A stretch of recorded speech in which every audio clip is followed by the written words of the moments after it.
Yo, this is me, Mike, Ringmaster of the Imagination Circus, and welcome to the circus. Anyway, this week we are once again reviewing a chapter of One Piece. I'm so glad I started off when I did, because things are ramping up now, and I'm so happy to be able to review what's out. But anyway, this week's chapter has turned out to be pretty good, so let's give it a look, shall we? Now, on the cover, I want to point out a couple of things. Obviously, this is another fan request. Who knows when we're... Honestly, considering how busy Oda is with Wano, I'm actually kind of not that surprised that he hasn't done another cover series yet. Regardless, this week's cover image is of Nami helping to make lion-based shirts with Leo the Tontada.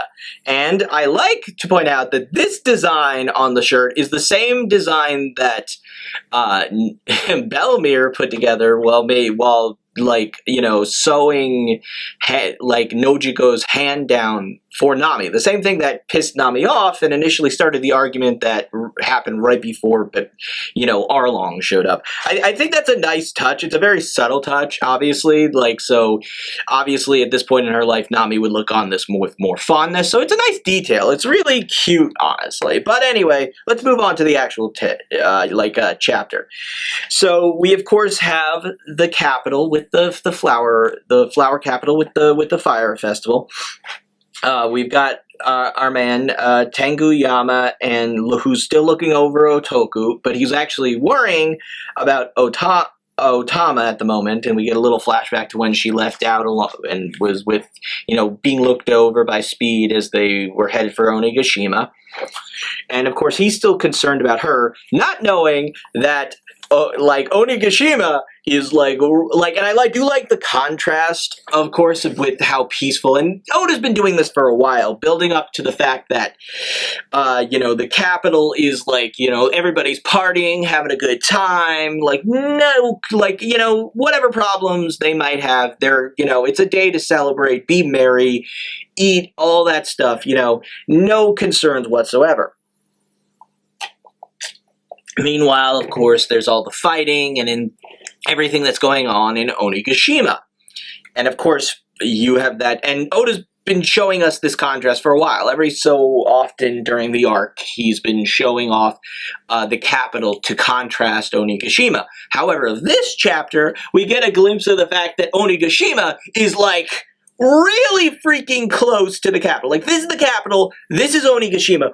They're really close. It's so close, which makes what happens in this chapter supremely relevant for a number of reasons. But yeah, we are getting clearly, at the very least, I don't think we're all that close to the end of Wano. Not even close, really, not at all.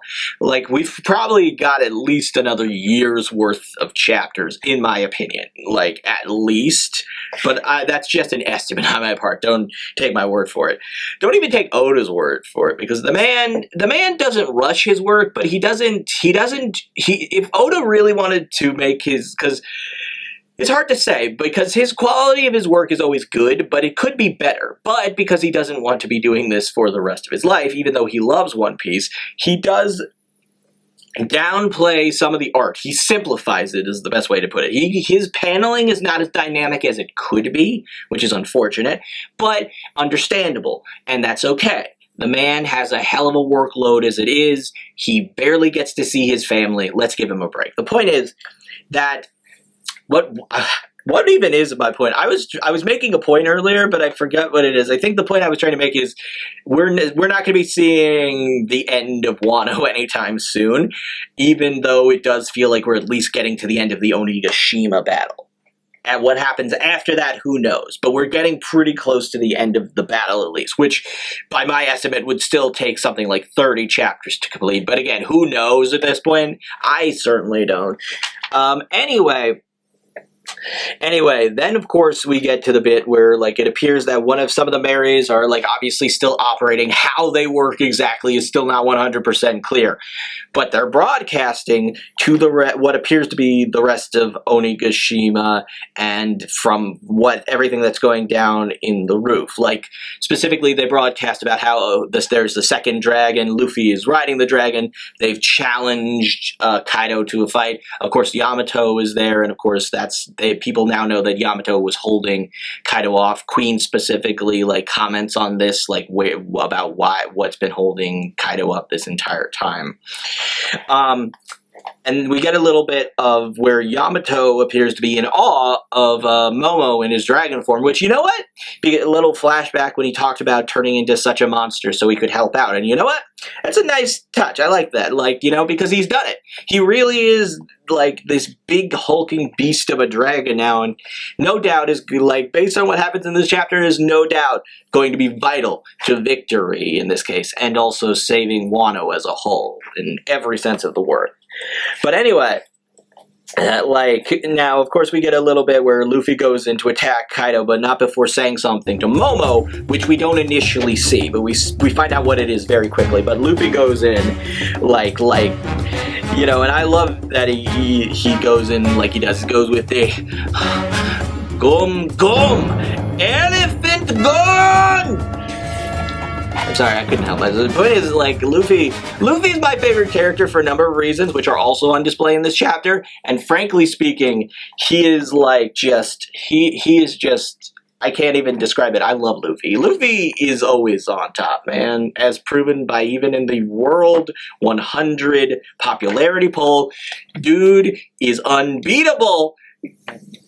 Fight me, come on, he's the best, no doubt. Anyway, point is, like, but anyway, Momo, like, takes what Luffy says and is like, no, it's impossible, which gave me flashbacks I don't know if anybody else got this impression, but it reminded me back in, like, the beginning of One Piece granted, it's been a while since I remember, because I started out watching the anime before I started reading the manga, but I remember this from the anime at least, less so from the manga, where like Luffy first tells Kobe that he's going to be king of the pirates, and he's all like, it's impossible, until Luffy hits him, which...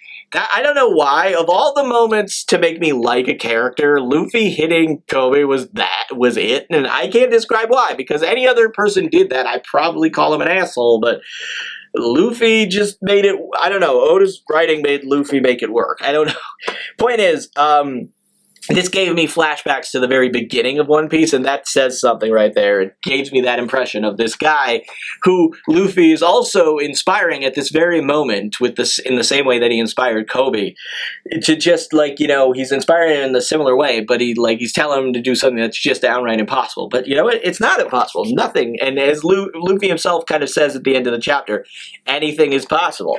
So, you know, and apparently it's that Luffy wanted Momo to bite Kaido. That's what Luffy asked, that Momo thinks is just downright impossible. And I'm like, oh my god, that's such a Luffy request. And I don't know if Luffy thought this through from the beginning with what he says. I assume he did, like with what he says to Momo afterwards, but it's like, or if this was just a tactical thing, but either way, it is hilarious, because Momo does it after he gets like these, like what I call it, like a bit of a PTSD flashback to when Kaido first attacked his home when he was a kid before he went into the future. He attacked Lady Toki, and of course he threatened him, held him over a frickin', you know, huge height, which, you know, any 8-year-old's gonna be scared of that. But, like, you can just tell, like, while it's clear that Momo definitely has some PTSD, 100%, he also, like, people react, I think people fail to recognize that people react to PTSD in a variety of ways, and in this case, Momo gets pissed and goes in and actually bites Kaido. And I want to point this out. The panel, it took me a second to realize what was actually happening with that panel, because it took me a second to see Momo actually biting Kaido, and all I saw was the dragon making an expression, and I wasn't actually sure which dragon it was until I actually saw Momo doing it. And I was like, as soon as I saw that Momo was actually biting Kaido, combined with Kaido's expression from having it happen, I laughed so much. Oh man, I wish I had recorded that, but I don't record myself taking notes. Obviously, I don't got enough. I mean, I guess I do kind of have enough SD space for that, but I'm not going to record myself taking notes. That's ridiculous. Point is, it made me laugh. It was a genuine belly laugh of oh my god, that was genuinely funny. And that's one of the things I love about One Piece. It will get a laugh out of me in the way few series actually can. So I absolutely loved that. So that was one of my favorite panels, and it's not even the last one. There's a couple of panels in this throughout this whole thing that just absolutely made me love this chapter so much. And then we get a nice, then we move on to a bit of a revelation here where we have Jack and Sparrow are not down because the moon has been covered up because of all the clouds created by Kaido moving Onigashima. Because apparently where there are dragons, there are clouds. And I had to point this out, and this is unfortunate, obviously, that Neku and, Inuarashi and Nekomamushi are down, unfortunately. They're back down because their Sulong forms have been disabled, and Jack even has a line about how he would have gone down if he'd been hit one more time, which is kind of funny, again, considering what happens later in this chapter. Second time I've said that, but this one's going to take a little while to get through. But then we get I don't know if Oda wants us to hate Sparrow, but does anybody else feel that way? Because I feel that way.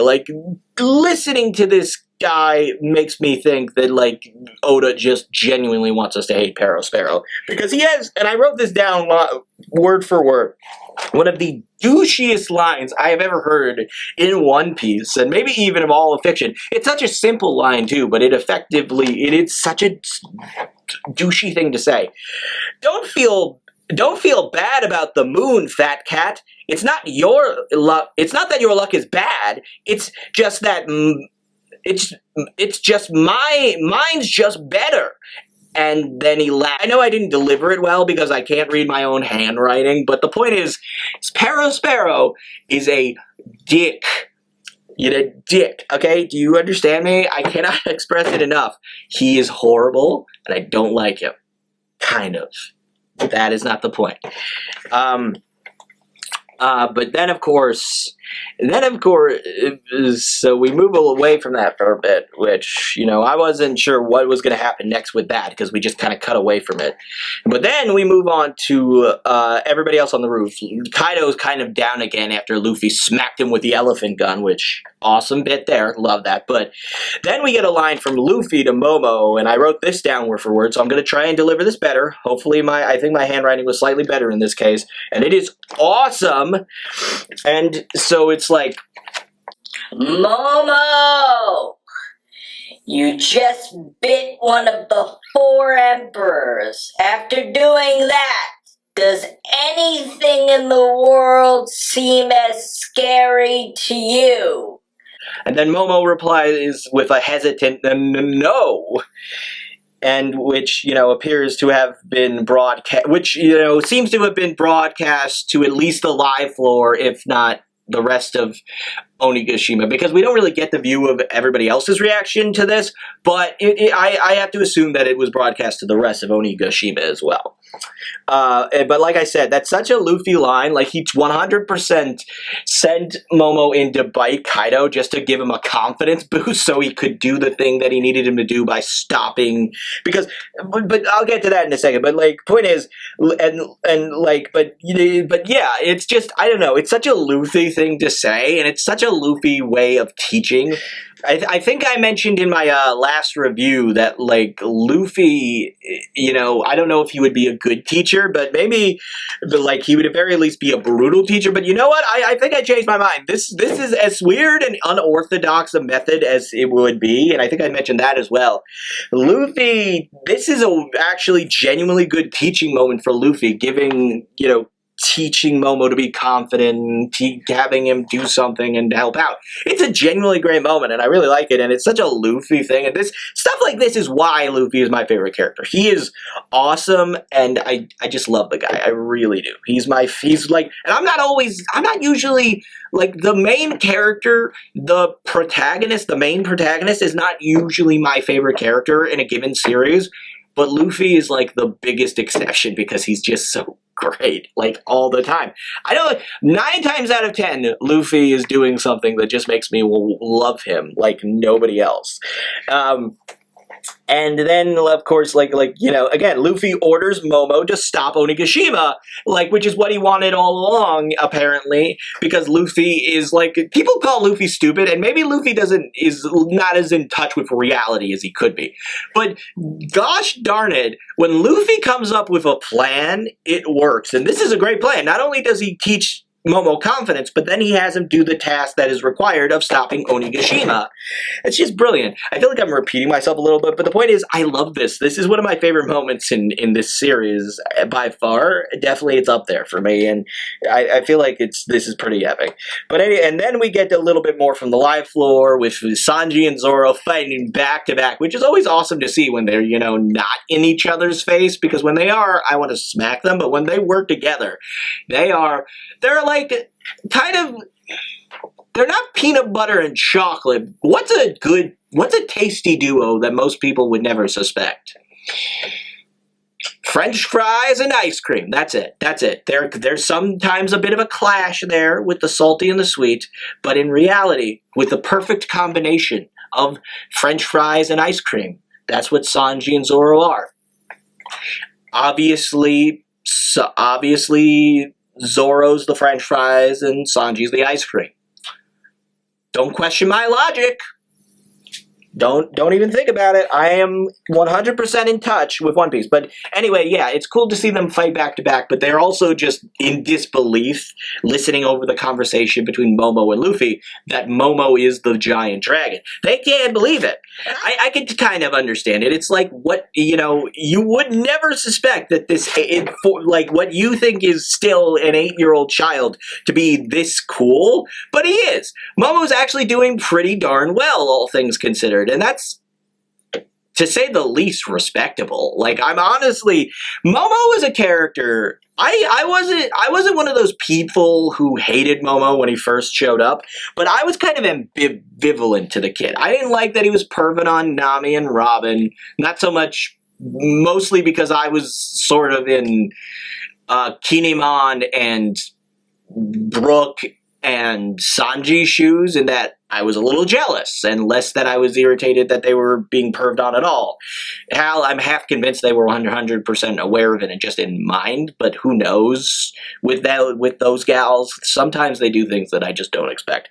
Point is, I wasn't the fondest of him, but as we've gotten to know Momo and seen him grow as he was, after he first was introduced, and as we've seen him go forward into the series, I gotta say, the kid's grown on me quite a bit. The fact that he's now a giant epic dragon doesn't hurt either. The kid's got some balls on him, and I don't know. He's earned my respect, is the point I'm trying to say. So Momo's kind of become one of my new favorite characters. Isn't that weird? That's just a testament to Oda's writing, though. Really. So we're getting to the tail end of this book, and I gotta say, this one I had to point out, but there is a panel here just where Kaido just looks pissed. And I specifically wrote it. I'll try and highlight it here. I don't know how clearly you guys can see this, but I wrote it in such a way where it looks like this. And I had to say it like that. But it's yeah, look at him. I don't think Kaido has ever looked this genuinely scary. Even with how, and I agree, he's definitely induced some nervousness. The guy is no slouch, obviously. He's one of the 4 emperors. He's a badass. He's terrifying. But this is by far the scariest looking Kaido has ever been, by far. He's just got this thing going on.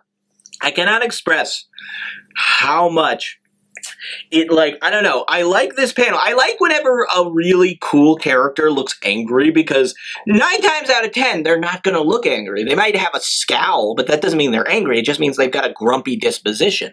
But whenever a character who you happen to like a lot gets genuinely angry, and you can tell, even if it's not obvious from a visual standpoint like this example, it's awesome. Whether it's a good guy or a bad guy or somebody in between, which 9 times out of 10 the characters in One Piece are somewhere in a moral gray area. How gray they are depends on who the character is, but the point is, when a character gets this pissed and you can tell when they're not knowing, like, because we really have not seen Kaido this angry before, but this expression is awesome and I kind of love it. I get it, but moving on. So then Luffy exclaims that he will definitely, and I had to write it down with that word, definitely beat Kaido. And, you know, the samurai are in an uproar because of this. They're cheering like, Luffy Taro, yeah! Which, of course, obviously makes sense. I'm right there with them. Like, that moment, genuinely, I don't know what it is. Because we've heard Luffy say that so many times, and he said it a million different ways about all of his foes that he's had to beat. But something about hearing him say it here, I don't know, the way that it was formatted just made me feel that excitement alongside the samurai. And then we get a reaction from a bunch of other people, Big Mom, who actually looks like she's kind of respecting, like, Luffy's gusto here, because she's got to look like, she doesn't look angry, she looks amused and almost impressed with Luffy when she calls him something like a rambunctious brat or whatever, which, you know what, coming from Big Mom, that's kind of high praise, all things considered. Then, of course, we get Kid, who's like, you better, which, well, damn, the kid, like, apparently, like, Kid's, like, got some kind of faith in Luffy, or at the very least, he's banking his chips on Luffy beating Kaido. Law is the harshest with, like, where the heck has he been all this time? Like, come on, man, he almost drowned. I mean, true, he somehow psychically called out for help and managed to get retrieved. Granted, the only person who could hear him psychically was, Momo, but Momo then, I'm forgetting the word, but he, that's it, relayed the message. He relayed the message to all of Onigashima, so that was good. And of course, we get a little bit from Law. No, I just said Law. What am I saying? Otama, who's like crying and she's worried about Momo, and she's worried about Luffy, and she's so happy that they're both okay, and she's tearing up in happiness, so that's good. And Frankie, we get a little bit of Frankie. I mean, Nami was kind of in the same panel with Otama, and Nami was smiling, obviously, so that's good. But we get a little bit of, Frankie just showing his excitement and his support for his captain with his Frankiness, which always nice to see. I like Frankie. Frankie isn't one of my favorite Straw Hats, but he is one of the fun ones, so I always like to see him show that kind of enthusiasm, especially in support of Luffy, because he and I are both fans of Luffy. That is an absolute fact. Cannot be denied. Point is, Luffy's, exclamation got everybody in uproar. We get a little bit more of the samurai. And then, of course, Kaido, of course, is amazed that Luffy's still claiming that he's going to beat him. And Luffy replies in an interesting manner. Like I mentioned this earlier. He says, as long as I am still alive, or like something along the lines of, as long as there's still, life in my body, anything is possible. He's not stating it with any definitive, it's like, that's like the most, shall I say, up in the air statement Luffy's ever made about beating a foe before, because he says it like there's and obviously him of all people saying with his ultimate statement of, if he dies, he dies. He knows that there's a chance he's going to lose, but he's more than confident that he is going to win. And that's Luffy all the way. And it's great. And then we get a freaking clash. This is one of the other panels, along with the one that made me laugh, and of course the pissed off Kaido one. But this is my favorite panel in the entire chapter, and it's so great, because Luffy and Kaido once again clash, and they freaking split the sky. Oh, we haven't seen that in a while. Luffy, my boy, he's finally on that level, man. He split the gosh darn sky. along with Shanks, Whitebeard, obviously Kaido. He's on that level. He's on that level. I love Luffy. I love him. This is such a great panel. It really is just the simple panel of the sky, of the clouds, of the clouds parting over Onigashima. Mwah, mwah. It's so good. Chef's kisses, they say. But then this is perfect because it leads to the moon. And then we get the full moon. The full moon's back, baby, which means that, and you can just tell that Jack and Perospero know they are screwed now, because Ino Arashi and Nekomamushi come in with the Oden, one sword style, and they take them one move each, and they take those boys down. And Jack and Perospero are finally down, boys. It took a little while, style, and it is dope, and it's really cool, and I'm glad, and it means we've got two more major combatants down.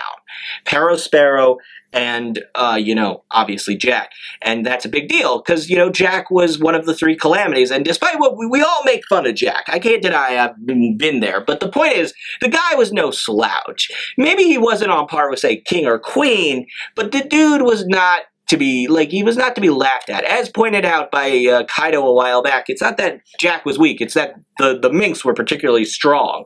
And as proven here, that is 100% true. And Perospero, let's not forget, he is the eldest son of Big Mom. Maybe Perospero isn't on par with, say, his little brother Katakuri, but he's no slouch. He's the elder son, obviously, and the dude is not, he's not weak by any means. So, obviously, him being taken out by anybody, granted, obviously, Nekomamushi, again, is also no slouch.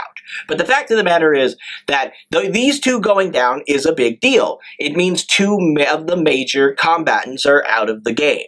And I gotta tell you, I don't know, and I hate to be critical, but I have to be because I love this series so much. I found these two defeats way more satisfying than a lot of the Topi Roppo ones. Like, the Black Maria one was definitely by far the most satisfying, but all of the other major defeats from the Topi Roppo were kind of disappointing to me, at least in their presentation.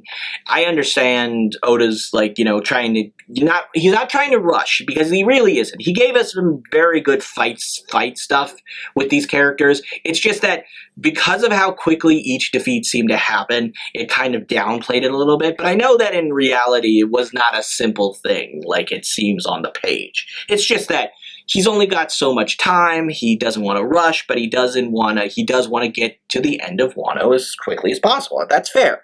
And I'm not going to fault him for that. I do wish that the fights were a little bit longer, and who knows, maybe a couple of those fights aren't even really finished. But regardless, I think that these two were a little bit more satisfying going down, Perospero and Jack, respectively. But anyway, then we get a sort of reveal at the end of the chapter where we find out, look, Orochi is alive, which, was anybody surprised? I will admit, the first time Orochi supposedly died, I wasn't surprised, so to speak. How do I put this? It was more like that, at the first time I 100% figured, he's got 8 heads, cutting off one of them, whether he's in his human form or his zone form or his hybrid form, I don't think is going to kill him automatically, obviously. And that's essentially what happened. We then see him get taken down by having a couple more heads cut off. I didn't look back at it before, but so if I will in editing this, and I'll, tell you how many heads he's actually lost. But the fact of the matter is, Orochi is not yet dead, and so not all of his heads have been taken out. So the first time I was I began to suspect that he might actually be dead. It didn't make sense narratively or for the way his, the panel of his head being decapitated and then the panel of his head sitting by itself when it was first cut off. Didn't seem like it made sense for him to actually be dead, but it was so long before we saw Orochi return that I was genuinely unsure whether or not he was actually dead the first time. This time, I'm not at all surprised to see him alive again. It hasn't been nearly as long, in fact, and after him supposedly dying the first time, it makes sense that we're seeing him here alive again. The question is, why? outside of Orochi's concern, why is Orochi still alive? Because Oda is good enough, is a good enough writer that, yes, he has a bad habit of like keeping certain characters alive when it makes more sense that they died, and it sort of takes away from certain cases. One case in particular comes to mind, but the point is, Oda, is a good enough writer, far above some writers that I've seen actually, where he tends to do things 9 times out of 10. Oda does something for a reason. So the fact that Orochi has supposedly died twice now, and yet is still alive, brings up the question of what is he keeping Orochi alive for? What purpose does his continuing existence serve in the narrative? And for the life of me, I genuinely don't know what it is. The fact that this particular chapter ended with the cliffhanger of Orochi being still alive, which, again, I don't think is going to surprise anybody, except a few particular individuals, but whatever. The point is, Orochi ain't dead. Why is he not dead? Why is he still here? And I have to be honest, I don't feel like I have enough evidence to speculate on it outside of maybe we get to see it's the satisfying factor of each person cutting off one of his heads. Like we've had Kaido do it, we've had a couple of the scabbards do it. So at this point I'm expecting a couple of other characters to get lop off a head, and that's the purpose. It's just the satisfaction of seeing Orochi cut down each and every time by the characters we actually like. At least that's my best interpretation. If Oda is keeping him alive for a completely different reason and a more serious, more narratively driven reason, well, I wouldn't put it past him. It's Oda. But the point is, I really don't have any idea outside of what I just said. So I think that's everything. That's pretty much everything that happened in the chapter, and it's everything I wanted to talk about. So in conclusion, let me just say that I really like this chapter. I actually really like this chapter more than the last chapter. Last chapter, I only gave like an 8 out of 10. This chapter, I'm giving this one like I'm giving this one, you see me writing it down right now, I'm giving this one a 9.2 out of 10. It's not a perfect chapter. I mean, it's not a remotely a bad chapter, but it's definitely above average. Like, granted, I said that the last chapter was slightly above average, and that got an 8. But what can I say? It takes a lot for me to downplay something or to criticize something with any sort of ferocity, shall we say? So I tend to be pretty not generous, but I tend to be pretty positive towards my media most times. I will acknowledge flaws, but I don't tend to go in with my, wanting to crucify the media I get into. And in this case, I think this chapter was genuinely really good. Was it anything super epic? No, but it came close to being a perfect chapter as any chapter I've seen in a while, and I really got a lot out of it. It had a lot of individual moments that really pushed it up for me. It once again made me laugh, which is also a positive. It made me wonder what's going to happen next, especially with that Orochi thing. It showed two characters that I mostly dislike. I never hated Perospero, but like I said, I feel like Oda is definitely trying to make us hate Perospero, and for those of you who do hate Perospero, I'm sure seeing him go down was very satisfying. With Jack is a character, I mean, with Perospero, his existence kind of annoyed me, but I at least liked his design more, and I found him entertaining in a sort of, I want to kick you in the balls kind of way. But with Jack was always a little boring to me. So you could say I liked Perospero a little bit more than Jack. Point is, having these two combatants go down is a very serious thing, and I'm glad we got to see it, and I felt like it had a real impact to this chapter. That, and all the epicness, Luffy and Kaido splitting the freaking sky, followed by the Sulong moment of Nekomamushi and Inuarashi taking down Perospero and Jack. Epicness all the way. And just, this whole chapter just felt really good to me. And as such, I just, this was a fun chapter. This was a good time. I had a good time. I hope you guys had a good time. I hope you guys had a good time watching me in this video having a good time. But anyway, if you did have a good time, please do feel free to visit me again in the future. This is Mike of the Ringmaster of the Imagination Circus. Thank you and have a good day.